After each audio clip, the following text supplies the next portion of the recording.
Greetings to all. Welcome to Innovative Engineering Sessions. In today's session, I'm going to discuss as to how you can start writing a high quality engineering research paper.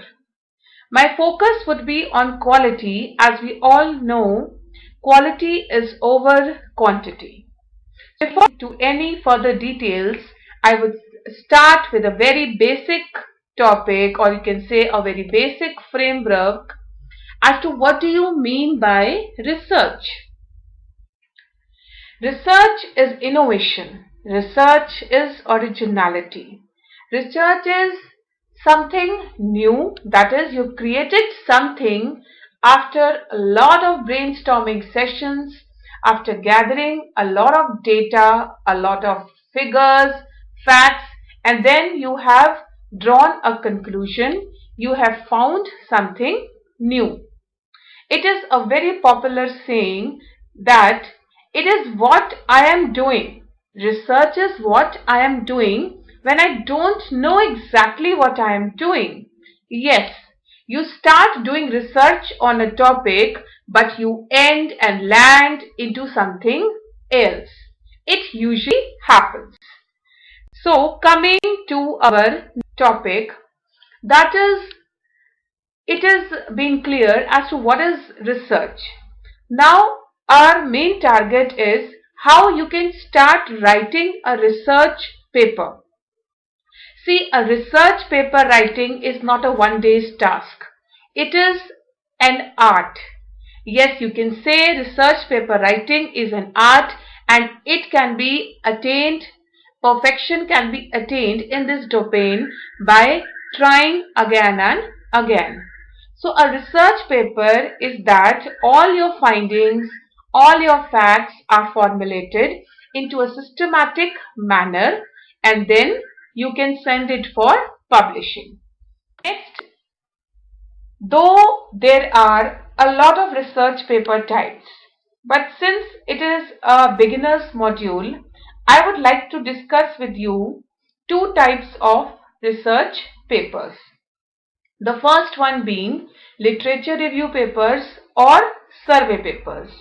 See, when we are beginners, we should go for literature review papers. Literature review papers are those papers in which the data and results are taken from other research papers. That is, most probably you do a comparative analysis of others' work and you identify the loopholes, the research gaps which are existing in your domain, and then you highlight it to your concerned scientific community. While coming to the other counterpart, that is a technically innovative research paper.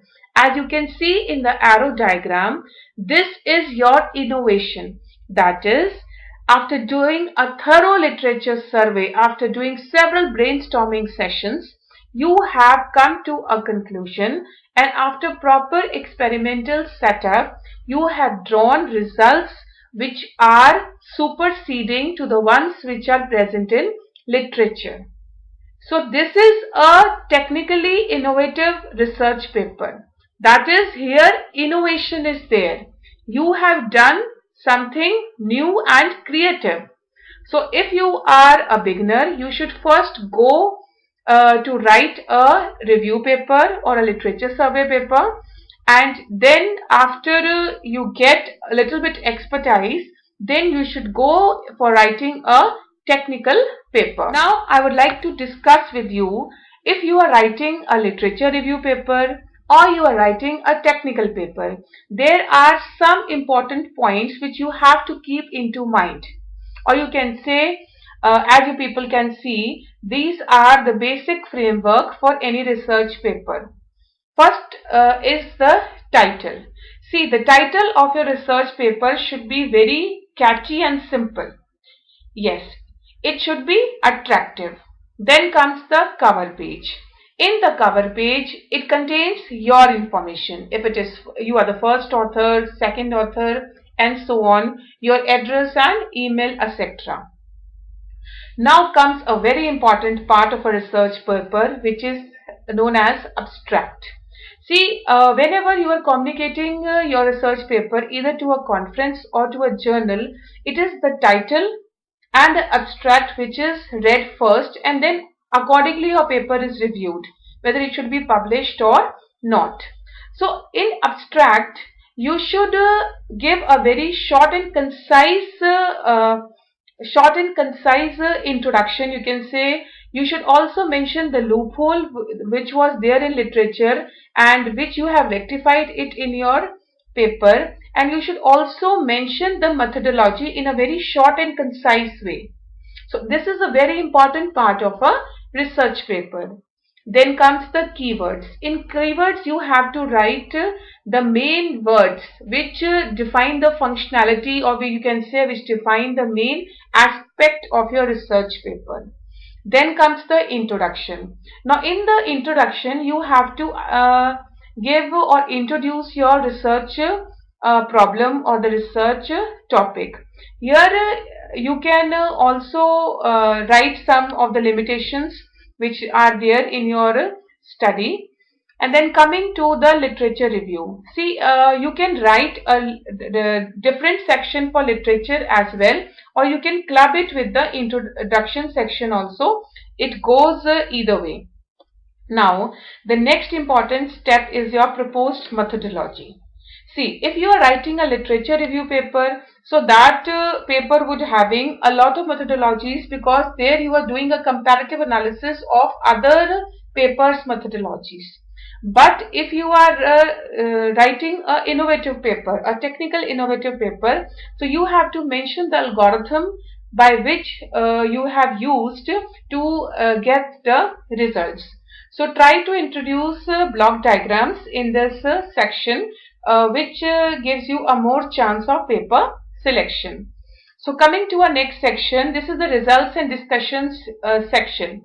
See, in this section, you have to mention all your experimental setup. For example, if you are interested in the image processing domain, so you should give an example as to which database you have used, what was the exact dimensions of the database, what were the exact number of images, and all that stuff. You should also try to put some comparative analysis via tables in your results and discussions section, and you should compare all the parameters by how your technology, your methodology is better to the ones which are existing in literature. So coming to the last section, that is the conclusion and future scope of your paper. See, the conclusion of future scope means a summary as to what you have described in the above sections, and future scope you should mention as to what is your next step. See, if you are working on a particular idea or a particular domain, so obviously you might have not attained 100% perfection there. There might be some loopholes, na? So you in those loopholes in the future scope domain, you should write those loopholes as to how you will rectify them. Then comes the references section. You should give references, that is the various research papers you have followed while writing your research paper. Then there are different types of references, that is the APA format and all that stuff. Coming to our next topic for the day, that is the research paper format. See, now this strictly belongs to the journal and the publisher. For example, if I'm talking about IEEE, IEEE has a double column format, and then you can visit the journal's home page, and under the author guidelines section you can go, and there is a detailed description as to what should be the font. It should be Times New Roman or anything else. Then if it's Taylor and Francis, whether it is a Springer journal or it is an Elsewhere journal, so they are they are going for a single column format. So according to the journal and according to the publisher, the research paper layout or the format depends. So I have prepared a checklist which you should follow before submitting your paper to a journal. First of all, you should check whether your idea is new and it is fresh. It is not an old one, And then you should also look into whether your work is executed in a proper fashion, the systematic presentation is there, and a very important point, which is plagiarism.